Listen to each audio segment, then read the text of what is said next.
జై భీమ్. అక్క మాయావతి గారి నాయకత్వాన్ని బలపరుస్తాం.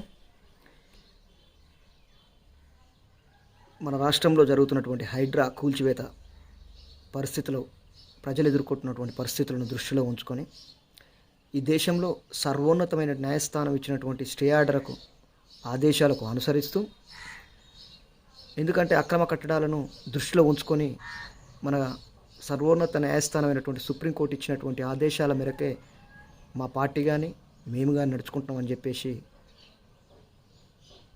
చెప్పుకుంటా ఉన్నాము. ప్రత్యామ్నాయం లేకుండా పునరావాసం తర్వాత వాళ్లకు సరైనటువంటి వసతులు కల్పించాలని చెప్పేసి స్థానికంగా ఉన్నటువంటి అధికార ప్రభుత్వాన్ని మేము కోరుతా ఉన్నాము. ఎలాంటి ప్రత్యామ్నాయం లేకుండా పునరావాసం కల్పించకుండానే హైదరాబాద్లో కానీ, మూసీ నది పరిసర ప్రాంతాల్లో కానీ, ఇతర జిల్లాల్లో కానీ దశాబ్దాలుగా నివాసం ఉంటున్నటువంటి ప్రజలను, పేదలను, గుడిసెలను, ఇండ్లను పూర్తిగా హైడ్రా అధికారులు తొలగించేందుకు పూనుకోవడానికి తెలంగాణ రాష్ట్రంలో తీవ్రంగా బీఎస్పీ ద్వారా ఖండిస్తూ ఉన్నాం. కనీసం వాళ్ళకు ముందుగా పునరావాసం కల్పించిన తర్వాతనే ఇండ్లను కూల్చేసే పని చేపట్టాలని చెప్పేసి మేము తెలియజేసుకుంటా ఉన్నాము.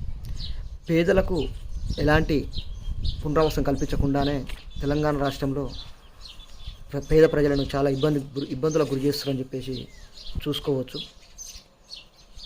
కాబట్టి అభివృద్ధి పేరుతోటి, మూసీ అభివృద్ధి పేరుతోటి కానీ, తెలంగాణ రాష్ట్రాన్ని అభివృద్ధి పేరుతో కానీ పేదలను చాలా ఇబ్బందులకు గురి చేస్తారని చెప్పేసి చెప్పుకోవచ్చు.